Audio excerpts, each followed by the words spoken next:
spoken. But when you want the kingdom of God to really come, it needs surrender. It needs you to let the kingdom really come. It's not a simple word that you read and talk about and do it. No, it's the kingdom of God to come down.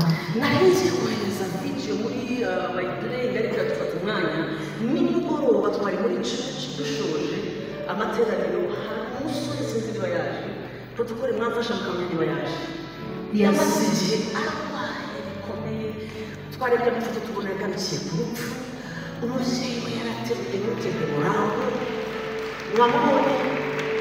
Is there?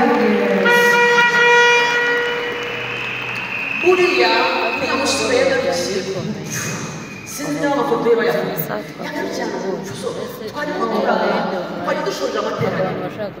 We had just ended after the service, and then yesterday he was giving us a testimony with the pictures showing us what really happened.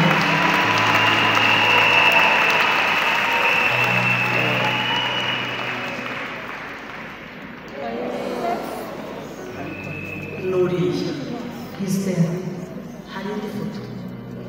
There's another video.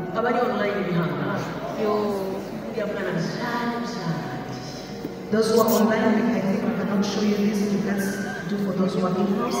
Are you seeing that picture?